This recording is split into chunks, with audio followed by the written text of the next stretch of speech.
Good afternoon. It is 1 o'clock, Tuesday, October 15th, 2024, and I would like to call the special council meeting to order. There is one addition to the agenda, and generally additions to agendas aren't made on special council meetings.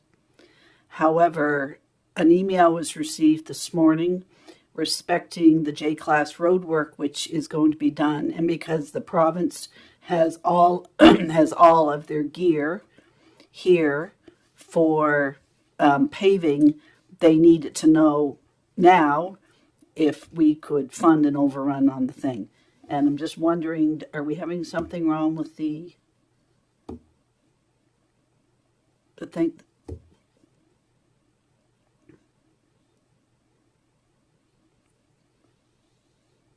There we are. So Steve, was everything recorded? Was it voiced in? Okay, so now we have the correct image. So we do have to have an addition to this agenda, 3.3, 2025 J-Class paving cost change. Could I have approval of the agenda? Moved by Councillor Charlton, seconded by Councillor Gidney. All those in favor? And I would like to express regrets from Councillor Amero and Deputy Mayor Fancy, who are both unable to be here with us at this time. 3.1 Fire Department capital purchases and operating grants. This was a recommendation that came forward at our last council meeting to be approved today. Who is going to speak to this matter? Director Vino. So while Director Vino is making her way to the speaker table, there is a motion, if someone would so make the motion. Perhaps a member of the Fire Services Committee.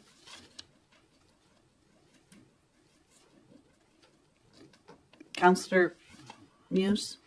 I move that the Council of the Region of Queens Municipality approve the amendments to Policy 82, Fire Department Capital Purchases and Operating Grants. And the seconder is Councillor Gidney. So Director Vino, just a quick summation of the increases and the importance of this policy, please. So in our 24-25 budget, Council agreed to fund the truck reserve, which is set up to help to assist the fire departments buy new trucks with an additional cent. So when that cent was factored into our schedule, we were able to increase the amounts per truck or pumper, and we were also able to increase the amount for the ladder truck that Liverpool will be buying. I believe it's next year. I apologize, I wasn't prepared to present this today, so I don't have the numbers in front of me, but the ladder truck is up to $800,000. We met in North Queens. All the chiefs agreed to the new schedule. Again, this is about the amount of money that will be funded by the region of Queens for the trucks. The schedule of who purchases what truck when has not changed. So it's just the prices that are in the policy. I believe I had them in yellow. I'm going to try from memory here. The rescues were $100,000, and now I think they're $300,000. The $275 per truck has now gone up to $600,000 per truck, $625,000 per truck, and the ladder, which used to be $275, is now up to $800,000 per truck. And we, the region, have committed to the chiefs to revisit that reserve and that schedule every 2 years, so that if something happens that the financing, the region finds that we have to scale back the funding, or the truck prices for some reason drop or increase, that there's flexibility there for councils going forward. Thank you, Director Vino. Any comments or questions? Seeing none, I'll ask for the question. All those in favor? Contrary? Approved. And that was a unanimous approval.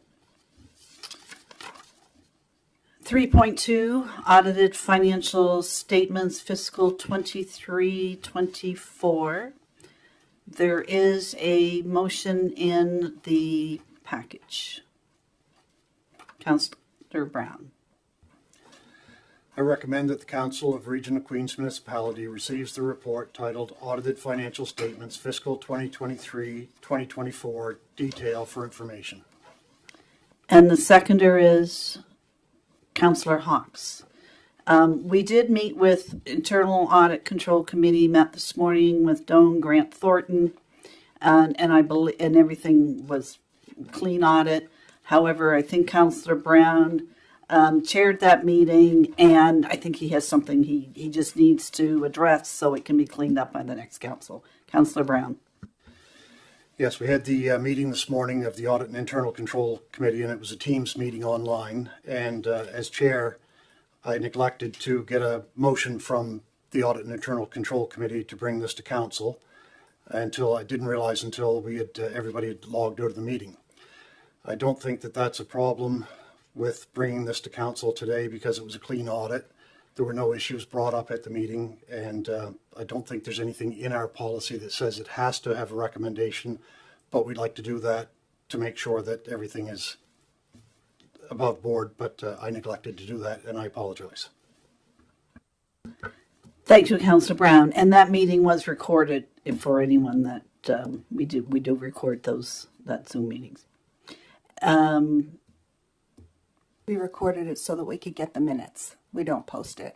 Oh, it's just recorded for minutes. Director Vino, the 23-24 audit is now complete, and we're very pleased it's complete. So if you would give us the details, walk us through it, the floor is yours. And I would, if any member of council has a question during as she goes through it to council, do you want to raise your hand and ask the question at that point in time? Would you, or hold them to the end? What would you rather do? Raise your hand during it. So, Director Vino, I'm going to keep my eyes open, so I may interrupt you now and then, but you usually tend to catch someone if you. So, floor is yours. So this morning, as Mayor Norman said, we met with the auditors, and I just want to review with all of you the full package set of financial statements is 70 pages. So the auditors only audit the first section, which is section A. Now, if you remember when we talked about the town of finance and everyone had its own house, the consolidation is a census where all houses are added together, which is great. It's how public service accounting standards are supposed to work. However, it doesn't provide council with really usable information because everything is added together. So when I review these statements, I'm reviewing section B. Section B is the non-consolidated statements. That's where I talk about each house individually so you know what's going on. The busiest house is the operating house, and that's where the tax rate lives. So we're going to start with section B.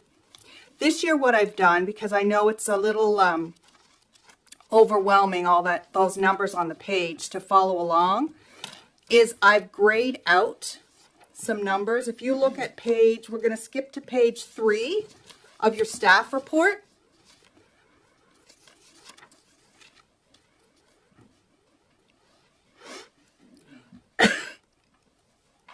And you'll see that there are grayed out sections of words, and then there should be corresponding grayed out sections on the sheet that says B2, just to kind of tie what I'm going to say into a number. So we'll start with B1 is the operating statement, which is just combining all of the detail that I'm going to talk to you about now, so that really you'll get all the detail that goes into B1 starting now, which is B2. So our cash and cash equivalents include our GICs, as they are all redeemable within less than 12 months or on demand. The cash balance is slightly more than last year, as a payment for $2.2 million was received in March and made up part of the due to from special operating reserve balance at the end of the year. That was money that we received to fund some of our capital projects. The next thing I'd like to draw your attention to is something I think council will really be interested in, is taxes receivable. That is the amount of outstanding taxes that we are owed. Taxes receivable has increased due to reduction of payment in taxes by residents this fiscal year. Should also be noted that the total amount billed in 23-24 increased 1.8 million for the year, or 14%. So that being said, if the amount that we billed increased, you'd expect the amount that's still owing to be increased by roughly the same amount. However, receivables increased 254,000, or 43%. Therefore, even though the total receivables increase, the increase in outstanding payments is significant over what could be attributed to the increase in bill taxes. So I think that's an indication of where our residents are in terms of being able to pay their taxes, and I wanted council to be aware of that. I went to the end of September 2024 to see how we were, because these numbers in here as of March 31st, 2024. So as of the end of September, so that was what, 2 weeks ago, outstanding taxes were valued at 1.9 million versus 1.4 million at the same time in 2023. So we are still above where we should be if we look at the norm that we've seen over the last number of years.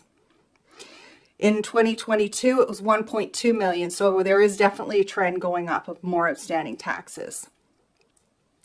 The valuation allowance for collectible taxes continues to be reduced as collection and tax sales continue. So just as a reminder, once people are delinquent, we have a whole collection policy that's on our website. Once people are delinquent over 2 years, their taxes roll into the valuation allowance and then they're put up for tax sale.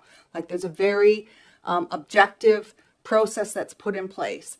So if this process follows what we're seeing right now with our receivables, there's going to be more and more of those properties put in the valuation allowance. But because we have such a good process for our tax sales, the valuation allowance itself won't grow too large like it used to be a few years ago. We also have an addition to the valuation for allowance for doubtful accounts this year. That was the one I brought to you for a solid waste account. So that was one addition that we have this year. You'll see it's $27.83. Last year it was $0. Due from the water utility is considerable this year as the utility is being supported financially by the operating fund due to a significant deficit. That is on the top section under financial assets. You'll see $227,205. Deferred revenue reduction was due to the Sustainable Growth Fund payment of $763,000 being applied to the infrastructure investment in this fiscal year. You'll see that number pop out a couple of times during the statement. So that would have been what we received the previous year end, right at March 31st. Council discussed where we were going to use it in our capital investment plan, and council decided it was going to be applied to to fund the Waterloo project, and that's where it is. And we used it this year. So that's why deferred revenue went down. Tax sale surplus continues to grow. However, funds cannot be released for 20 years. The next fiscal year when funds may be released is fiscal 29-30. There was a drought at the region of Queens for 9 years where there was no tax sales. We're just about to get into it. In 29-30, I think the amount that can be taken into income is $439. So once that's, we'll get there. Ideally, we don't want a tax surplus. We don't want a tax sale surplus because it means that we've had to sell properties at tax sale, which, yes, there are going to be times where that has to happen because of estates and things like that. But ideally, we don't want to see that tax sale increase the numbers. Surplus is because there's a difference between what the owner owed us in taxes and interest and what we received. So if my property went to tax sale and if it was I owed $1,000 in taxes and interest, and you sold my property and it was $5,000, $4,000 goes into the surplus. So it's the difference. And people have a number of years to come back and they can apply to get that money. But there's a legal process involved. So it's a good thing in a way because it shows that the property values are going up that we're selling. But it's a bad thing in a way because you don't want to be in a position where you're selling people's properties at tax sale if it can be helped. So let's turn to page B3.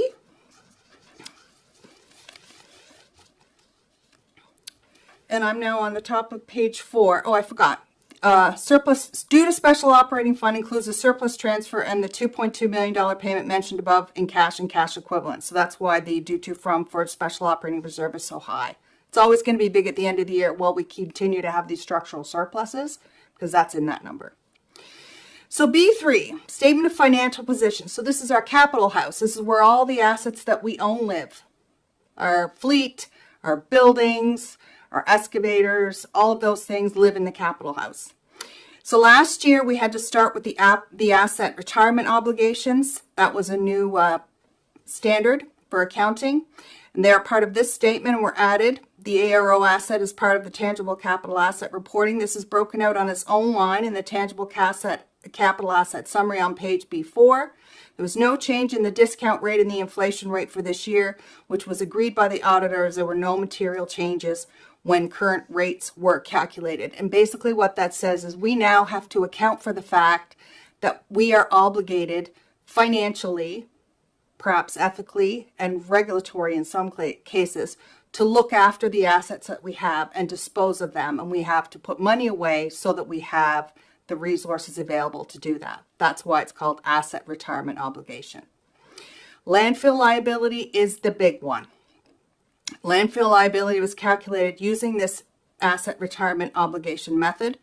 Our landfill liability is $14.8 million and the reserve balance is 7.1. Post-closure contributions from the general tax rate were $438,000 in fiscal 23-24. Users contributed $363,000. The reserve is underfunded. And we spoke about this when we did the budget. 2 years ago, the budget was to put into the post-closure for the region off the tax rate was $18,000. Then we had that Aon study done, and we learned that we were not putting close to enough. We're still not putting close to enough. And when we come back to budget this year, I'm going to have new up-to-date numbers for council to consider in budget. Remember last time when we said we were going to commit the $438,000, that was half of what we should have been putting in. Changes in the due to from account balances are due to interim funding being provided by the special operating reserve rather than the operating fund for this year. So now I'm on the lower section of B3, the statement of financial activities and changes in fund balance. In the revenue section, these are different. You're not gonna have seen this type of thing before because we don't usually have assets donated. So this year we had our wonderful playground that was funded through donations through the Autism Nova Scotia Association and the CIF, which was part of something council approved. We also used that Sustainable Service Growth Fund. Remember I said the $763,000 there. And we also got a grant through the province of Nova Scotia that our Director of Recreation applied for the Beach Meadows bathrooms. That was $50,000. So that wasn't budgeted either. But because it was used to fund something that we own, it's considered revenue in the capital fund. So that's where it is. Does anyone have any questions so far? Okay, good. So page B4 is just a listing of all of our assets. These groups are groups that the Public Service Accounting mandates. So we report assets in these groups all across the country. I think it's because they like to compare apples to apples when they're looking at all the different municipal units across the province and then across the country. So you'll see the asset retirement obligations down at the bottom. So let's turn to B5. Now this is the real meat and potatoes. This section is what determines our tax rate. This is the section that we budget. So this is a section that has the most information that is useful to council. Section 1, the most important revenue, I would think, is taxes. Residential and commercial taxes were higher than budget as a result of less successful appeals than budgeted. As assessed values continued to rise, staff felt that there would be more appeals and therefore factored that into the 23-24 revenue budget. In fact, there were more appeals in 2021, 141, than there were last year, 127. Last year's when all the big assessment lifts started, because remember we work that year behind. The big assessment lifts after COVID came in, so we thought, okay, we're going to get nailed. No, we did not. Taxes were reduced by approximately $45,000 versus the $157,000 that we budgeted. That's why there's a difference there. So that's a good thing. Deed transfer tax was 56% over projected revenue. Total amount over budgeted revenue was $402,000. Staff consulted with the Audit and Internal Control Committee for input into this year's budget. As at the end of August 2024, so again, as of now, or roughly now when I looked, we had August's deed transfer tax, which we get in the middle of September. We're running about 25% over budget. So budget to the end of August was $396,000 and our actual is $498,000. So again, deed transfer tax is difficult for us to budget. We try our best. We call real estate agents. We ask for input. But at the end of the day, we're going to be very grateful and thankful for the money that we get. Nova Scotia Power Corporation taxes are calculated by the province. This year's payment was over projected revenue by 14%, $133,000.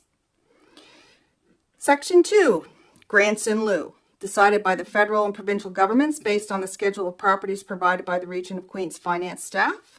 So that's very easy, that's very close. So now I'm going to turn the page to B6.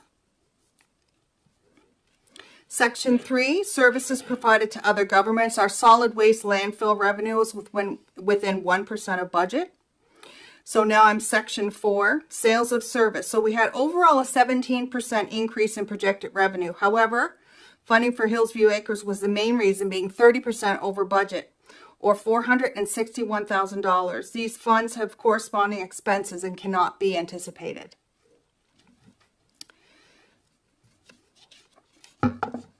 Recycling commodities revenue was down 57% due to closure of facility or restriction in operations. That was $61,000. And mixed C&D outside Queens revenue is down 25% from projections by $41,000. Section 5, return on investment is higher than budget by 177% due to slower than budgeted decreases in interest rates. Again, I can only use the information I have at the time. So we made another $212,000 above what we had budgeted. This revenue is interest earned on operating cash only. So this interest is on our operating cash, so it can be applied to the revenue that affects the tax rate.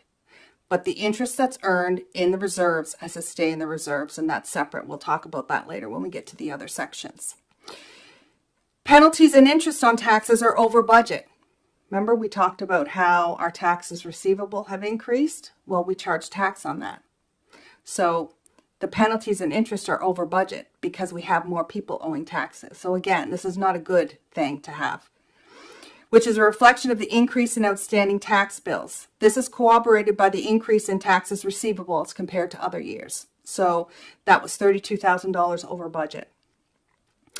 Queen's Place fitness memberships were up 26% more than projected with an increase of $35,000. Facility rental of Queen's Place was 82% more than projected, seeing a considerable increase in room rentals of $13,000. And I know that council had mandated staff to increase revenue for Queen's Place, and they certainly have done so. Section 6, unconditional transfers from other governments. There's no significant variance from budget. Those were the equalization payments that we get from the province. Section 7, conditional transfers from other governments. Safe Restart funds from the province have been taken into income this fiscal year. That was money that was received in 2020 to fund things that had to do with COVID, whether it be PPE or barriers or cones or disinfecting equipment or things like that, and we hadn't used all of it. I talked to our auditor about it, and she said that most other municipal units had taken it into income, so that's what we did this year. And also included that unbudgeted $50,000 in the grant from Beach Meadows for a total overage of $311,000. So now I'm on page B7, section 8. This is where we pull money from our reserves or our surplus into the operating house. And it's things that are budgeted by council during the budget process.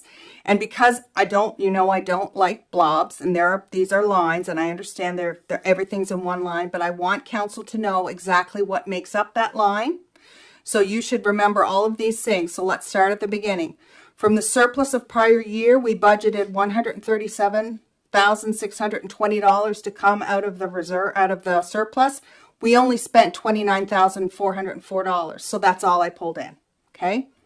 Liverpool Bridge sidewalk redesign budgeted $175,000 to come out of the surplus into operating to cover the costs, but that didn't get done, so I didn't pull it in. The Queens Neighborhood Cooperative Grant, remember they asked for council for money at the end of last year. You approved it, was $203,000. It was to come from the surplus, so I pulled out the 203. We had the AV for the council chambers. That was approved. We spent it. It got pulled in.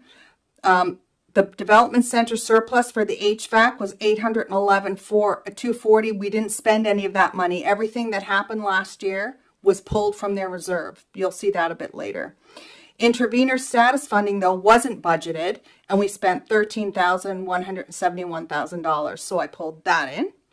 And then this, at the end of last year, we used this balance the tax rate, $442,835. Didn't need any of that because we ran a surplus, so I didn't pull any of it in.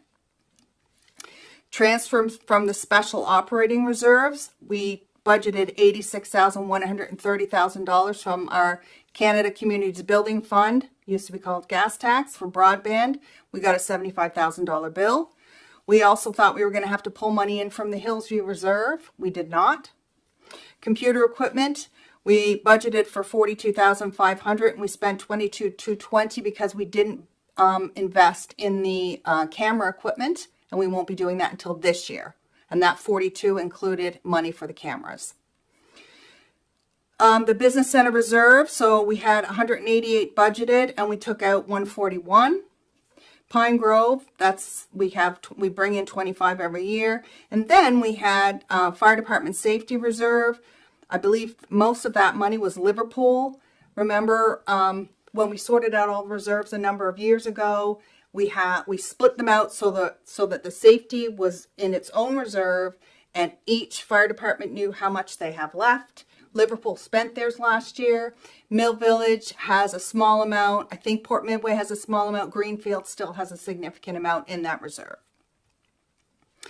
And so we don't budget that because it just depends on what they submit. And the comfort centers, we paid out $2,483 last year to a couple of our fire departments who requested reimbursement.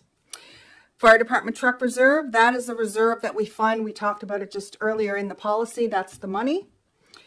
Landfill retirement costs, that AECOM report that I referred to earlier, there was a small outstanding bill, so that's what we paid, that $32.71.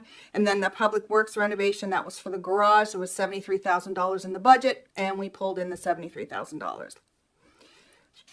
Now, I know that's a lot, so if any of you have any questions on the revenue? No? Okay. Moving right along. Section 9, General Government Services. So overall, we were $10,000 under budget, which was about $300,000. But the largest contributors were staffing vacancies. We were $87,000 under. We had municipal clerk vacant for the whole year, and we also had a period of time we didn't even have we had all of us being acting CAOs rather than a full CAO salary. Mid-building expense, that was general maintenance, was under $66,000 because I believe it was budgeted that we would start working on the DMV, and that never happened, so we are under budget there.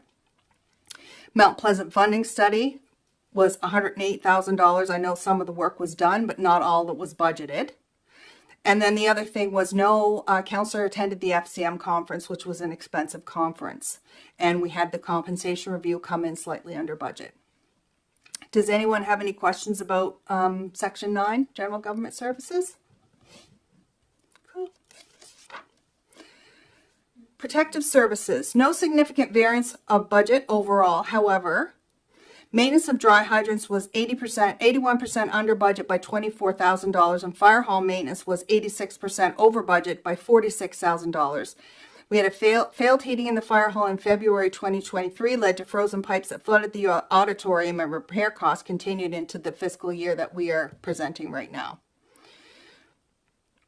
Section 11, transportation services. Administration was under budget by 60% because wages budgeted here were charged to other budget lines throughout the year. Once these charges are considered, wages are within 1% of budget. Councillor Charlton.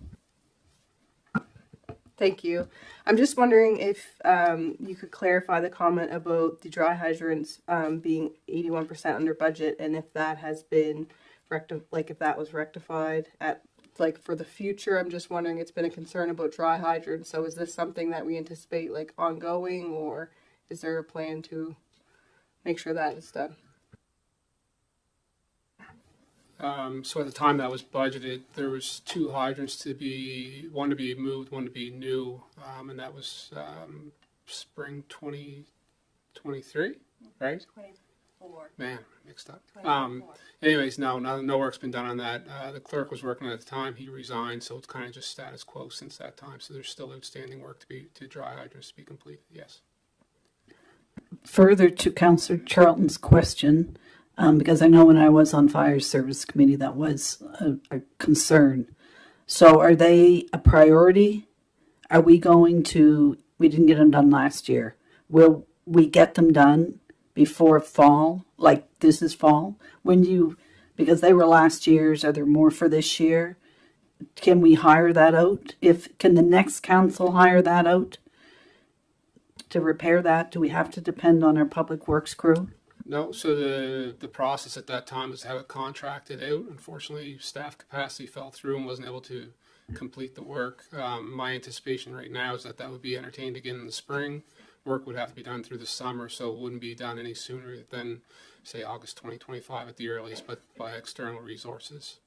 And the paperwork has been done because is the paperwork all in place with Department of Environment and everything else that needs to be done for those dry hydrants? I believe so, but generally that would have a time lapse onto it, so it may have expired and need to be renewed. That would something we check on in the future.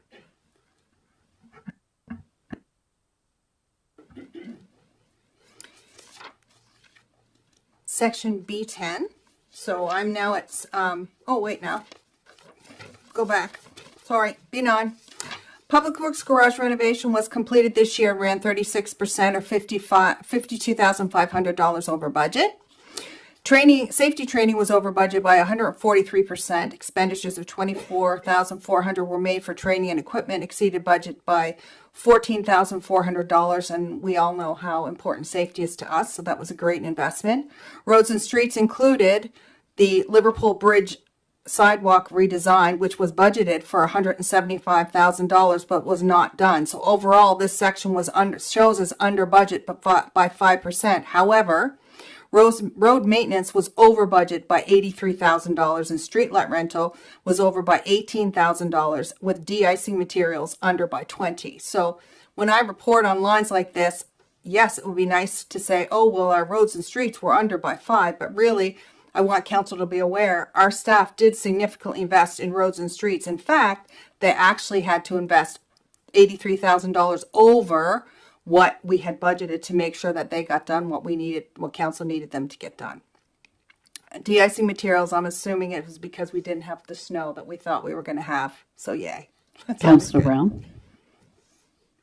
The streetlight rental, was that the retirement obligation that we had with Nova Scotia Power when they switched over to the LED lights? Did that contribute to the higher amount of streetlight rentals? Yes, they charge us more for streetlights now.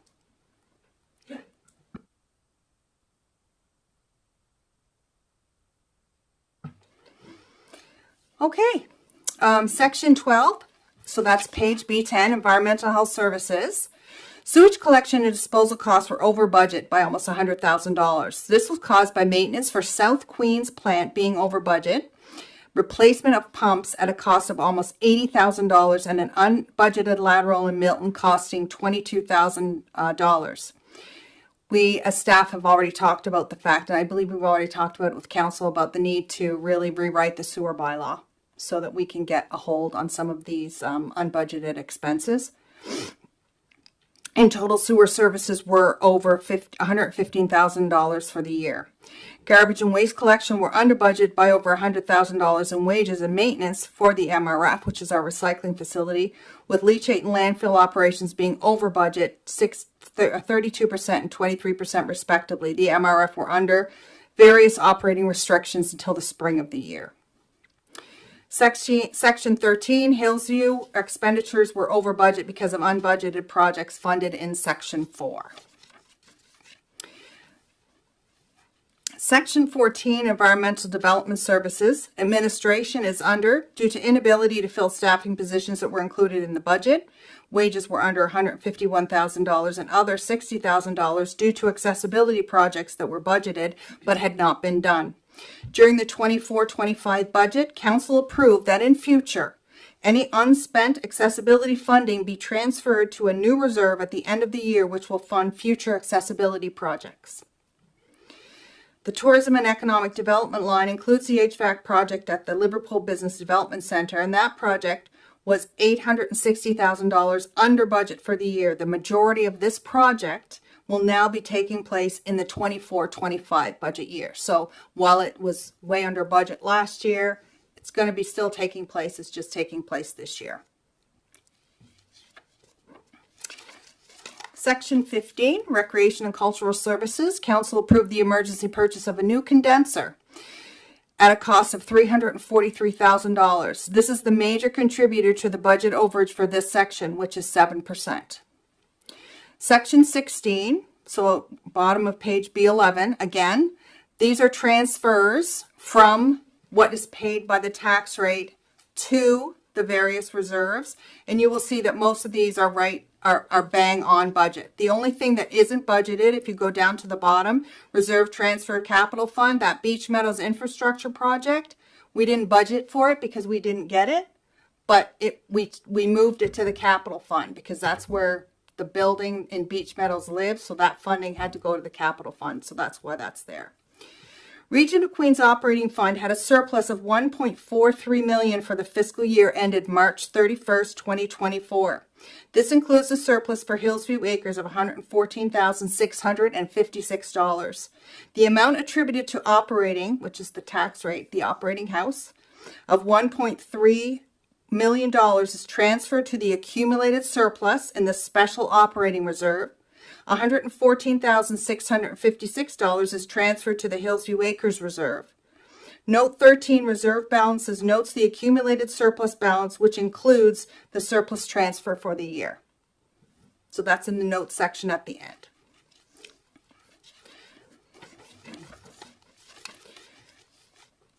So if you look on page 11 of the staff report, as council, I wanted you to be aware, because if I was a counselor, I'd want to know, why do we keep having these structural surpluses every year? What's going on? Is it because we're not budgeting properly? Where can we improve?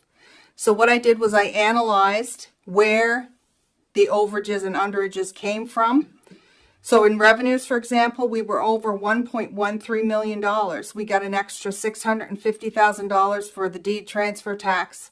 And for Nova Scotia Power, there was another $400,000 for the sales of service. There was our interest on investments, and our safe restart, that was $624,000. And you add all those up and you get $1.1 million over. Some of those things we couldn't have budgeted because we do our best and we were off. General government services, we've got staffing vacancies in there, conferences not attended. So we're under budget, most of which are staffing related. So if you add our overage and our underage, that's where we get our $1.4 million surplus. B12 is just some detail on the expenses for Hillsview Acres. Before we go, Councillor Brown. I just wanted to say that in the Audit and Internal Control Committee this year, like with the structural surpluses that we've had, that we've gone ahead and made some changes to how we calculate the deed transfer tax and the salary allowances to try to bring them more in line with what they are, so that people are not paying money for services that are not being supplied, I guess would be the cheapest way. But we also, when we deal with a project, we have to budget for the full cost of it, and then when we go out and look for grants, when the grant comes in, that's money that we couldn't count on when we do the budget, because we're not allowed to budget at a deficit. So those things come in. We never know when we're going to get a grant from a government level, and we can't count on it. But those show as part of our surplus, even though they're great things to have. So that, the surpluses are never going to go away 100%, but we try to do the best we can.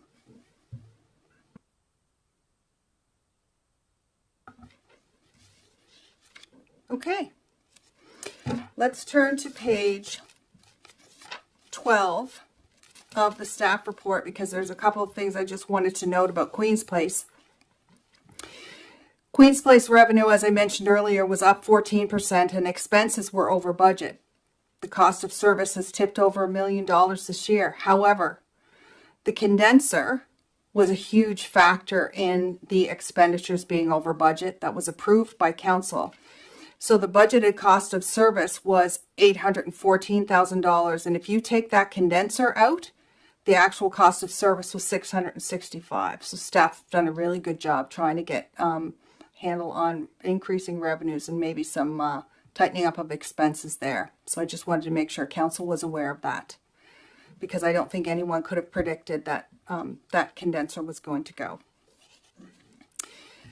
I'm now on page B13, Statement of Operations and Surplus for the Water Utility. During the summer months of 2023, the water treatment plant incurred considerable damage as a result of numerous lightning strikes. Investment and replacement of process equipment caused the budget to be exceeded by $277,000, which includes expenses for external DRC services. Designated, what is it?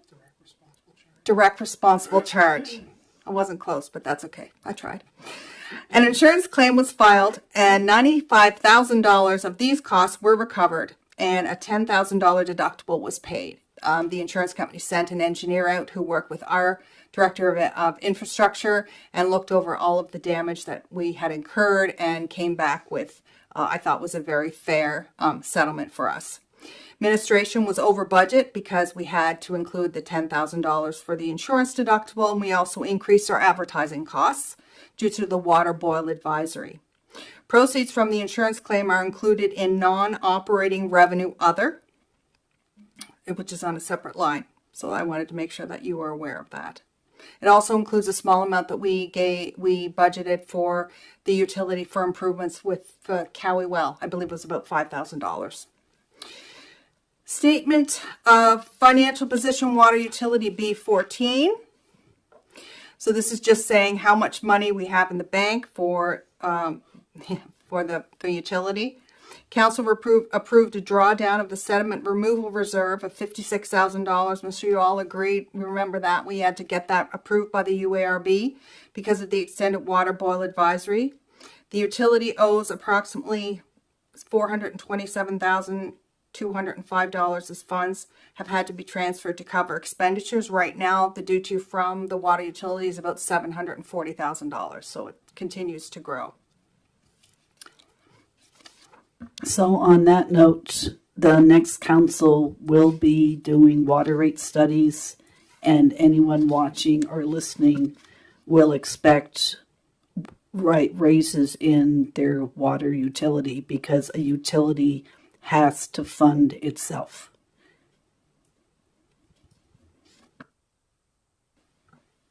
That's right. Mayor Norman, staff have already been in contact with the consultants to start putting together the information to do a new rate study. It will be involving the new Mount Pleasant service extension, so it's not as cut and dry as perhaps the original one was. But yes, we will be doing a new rate study, hopefully in the next 6 to 9 months. Yeah, and I think that's really important for any listeners to understand that the general rate cannot fund the water utility. It is law, not our law, but the law from the province, that the utility has to pay for itself. So all the users on the utility have to pay for the cost of the utility, which is different than our sewer utility. But so regardless of, people cannot connect what they pay to water bills to their tax rate because they're totally separate. It's a separate issue. So it's unfortunate, but the utility is costing a lot of money. Agreed. Does anybody have any questions so far? Shall we turn to page B14? These are, page B14 is where all the assets, all the things that are water capital, they live in their own floor in our special reserve house. And so there you'll see all the amortization and the assets there under the accumulated allowance for amortization, all of that, that's all assets. So those are the things, the water treatment plant, everything is here. That's there. I don't really have anything else to say on that. Cash, yeah, the cash and cash equivalents represent the resources available to invest in infrastructure if approved by the UARB. So you'll notice at the very top of the page, $483,000 in cash and $535,000 in short-term investments. Every year, the depreciation on the water assets in the utility itself needs to be transferred. The cash to pay for that needs to be transferred to this special bank account. So we currently have, the region of Queens, we have just over $1 million that is ready to go in cash to be invested in this infrastructure that we're going to be putting together for Mount Pleasant, for example. And that will be factored into our application with the UARB. I think there's a $535,000 transmission line for next fiscal year, but that cash will be invested in the utility. It doesn't go anywhere else. It's the only place we can invest it is in the utility infrastructure. Does anyone else have any questions about B15? B16 is a list of all the assets in their own little section. And if you look at the bottom of B16, there's where our equity is. We had transfer in, that's the investment. So we spent $209,000 in water. Part of our capital projects, that $209,000 of the cost was water. And then we made $54,000 worth of interest in that GIC. B17. This is our special operating reserve house. So it has different floors. There's one floor where all the water capital assets live, and we just talked about that. There's one floor that has our special capital reserve. There's one floor that has our special operating reserve, and then there's one floor that has our equipment reserve, and that's why they're split capital operating equipment here, because it's important that you be able to see the differences in where you're investing money. Special operating reserve cash included the $10.7 million funding from the province received at the end of the year. That's why it's so significant. Significant receivable from operations to special operating reserve includes the $2.2 million provincial funding and the surplus transfer. That deferred revenue line under liabilities is new. Deferred revenue means revenue we've received, but we have not done the project yet. We haven't incurred any expenses for it, so we can't include it in income. It has to sit on our balance sheet. And so this is the 2.2 for the pool and the 10.7 for the Mount Pleasant extension. That's where it's sitting in deferred revenue. Now, the interest made off of that, because that's probably GICs or investment of one kind or another. The interest, does it continue to stay in deferred revenue?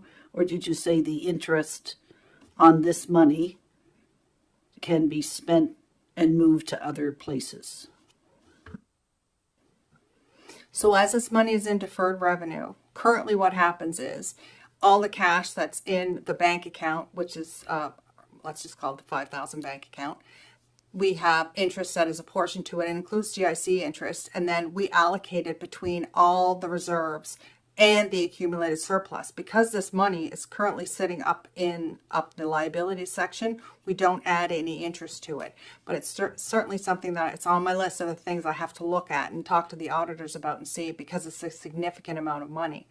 But currently, because it's not considered equity, it's considered something we owe. Let's say, for example, the next council decides that they're not going to proceed with Mount Pleasant, for example. That $10.7 million has to go back to the province, right? So I'm gonna answer your question. Currently, as of today, no, but I'm gonna be talking to our auditors about the correct treatment of that. We do earn interest on it. It's just a matter of where is it proper for me to allocate it.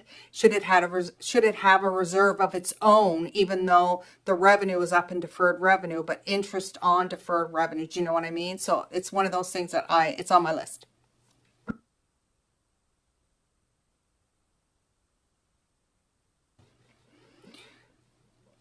Okay.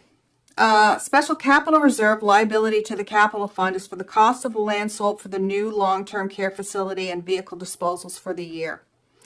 So if you look under the first column that says capital, you'll see that the capital owes the capital. So this is a special capital reserve, owes the capital fund for almost $453,000.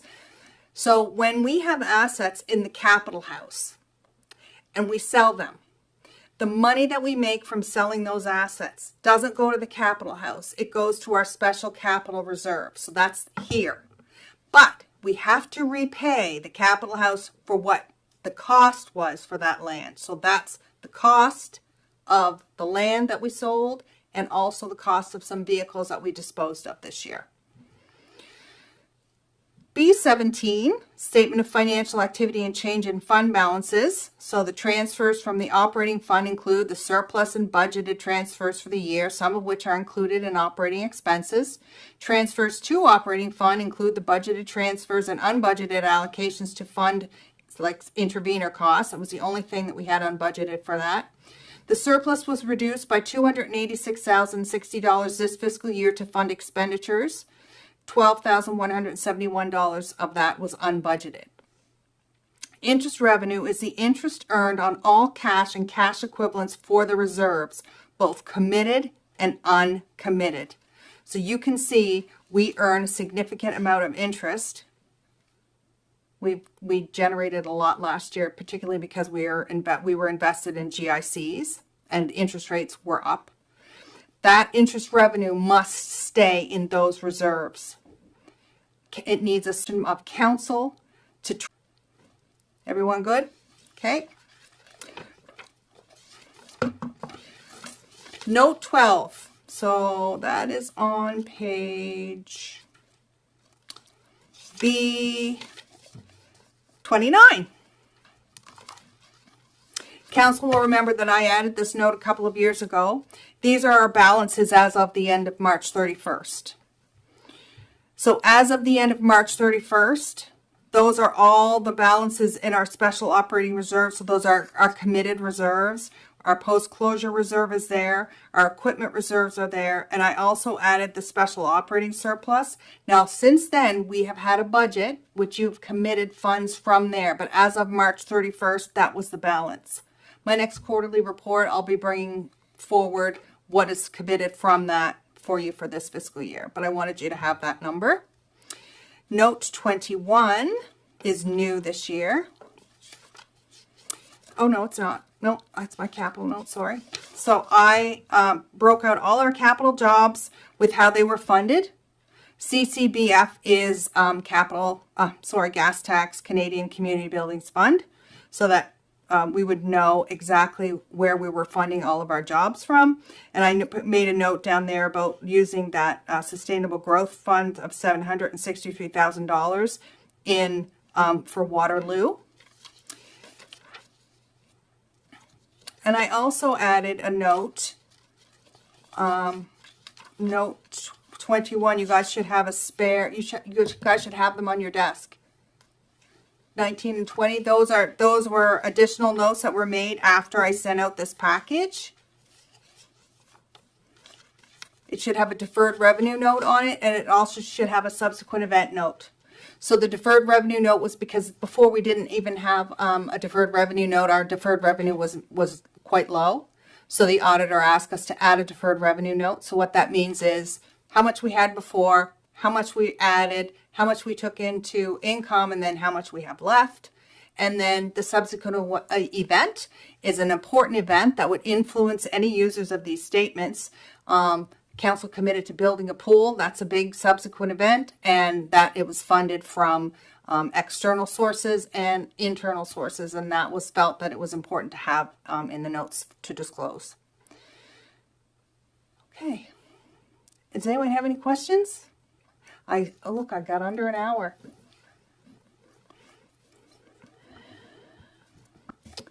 Any questions, Councillor Charlton? I don't have any questions. I'd just like to thank Director Vino for these statements. They're always really helpful, and I really appreciate the breakdowns. The only thing that stuck out in my mind is about the increase in commercial and residential taxes, and to me it makes sense that given the increase that we're seeing there, there's also an increase in them being collected. I think a lot of residents felt like they would be successful in appeals, and they were not, and to me, this just kind of tells me that people weren't prepared to pay the total amounts. And so I'm just wondering if you have also noticed an increase in payment plans, because we do have flexible payment plans for property taxes. And we go through several steps before they're obviously put into a tax process, as you mentioned earlier. So I'm just wondering if that's a big increase as well.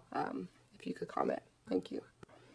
What I can tell you is I've signed very few payment plans, but before that, the manager of finance used to sign them. So I don't really have the perspective. I think I've signed like 4 over the last 3 months. But again, I don't have any perspective. That would be something I can certainly follow up with the tax clerk and get back to you on. I'd just like to comment that I had been resistant in past years respecting the fact that we were taking money out of surpluses to fund our operating budget. But with another 1.4 million, it really is taxpayer money. And knowing the financial situation people are finding themselves in and the amount of taxes that are continuing to escalate, and I don't think any council ever wants to sell a person's home. Up until now, when you reference we tax sale, up until now, everything's been land. But I know from speaking with other mayors that other places in this province have been forced because of law to tax sale homes. So, you know, using the surplus, even though we didn't need it, and it went back in and it helped create a surplus.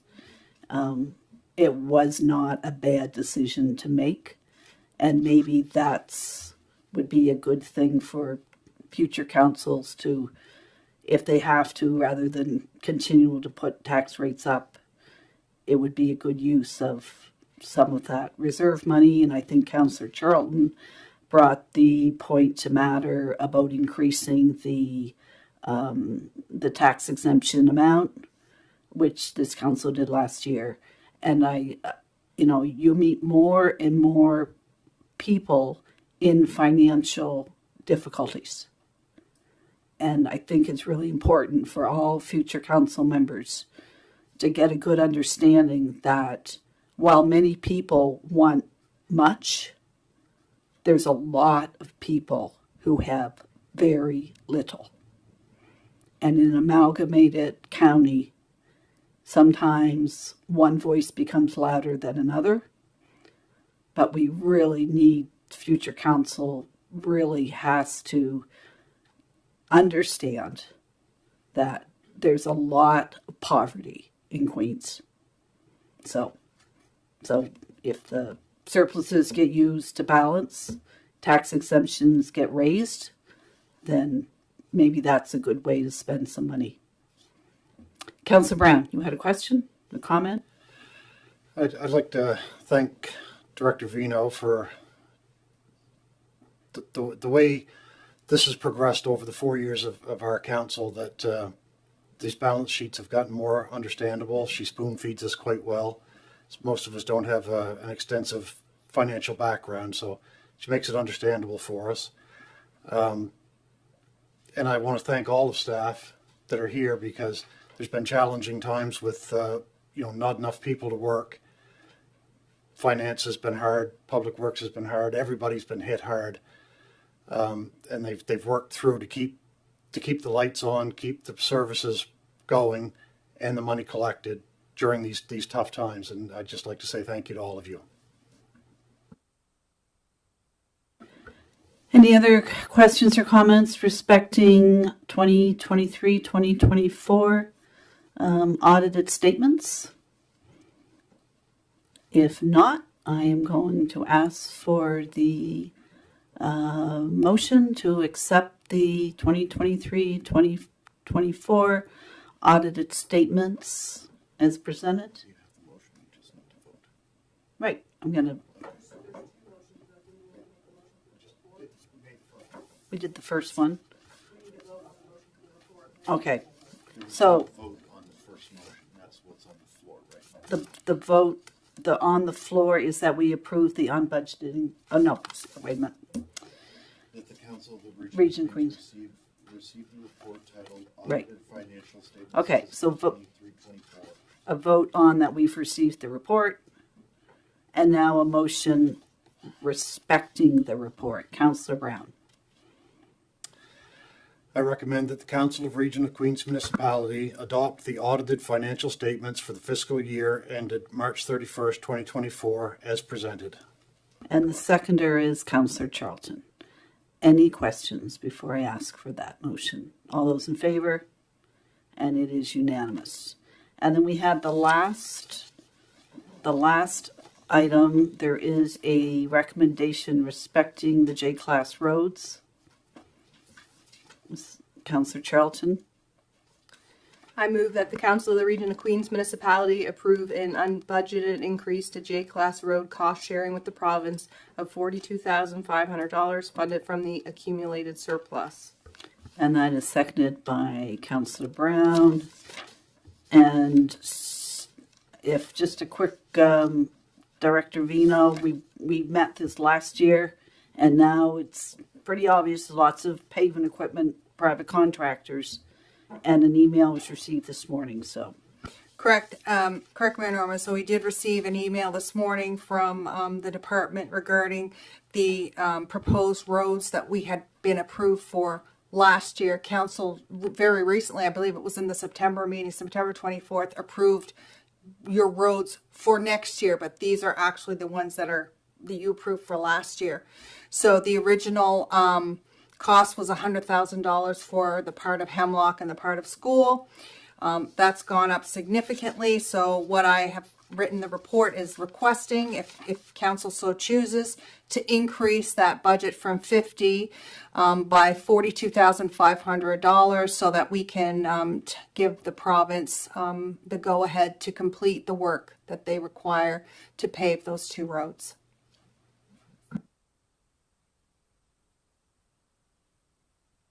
Councillor Brown? Yep. I mean, 42% is a big budget increase, but if you look at that most roads are only paved on a 20-year rotating cycle, you're looking at about $2,000 a year, which is not a huge cost. And we've gone a lot of years without any of our J-class roads being approved by the province. We're lucky right now with the position we're in provincially that we're getting some roads fixed, and that puts us as maybe a victim of our own success or the success of the province. But I think we owe it to our residents to pay for these roads where we can.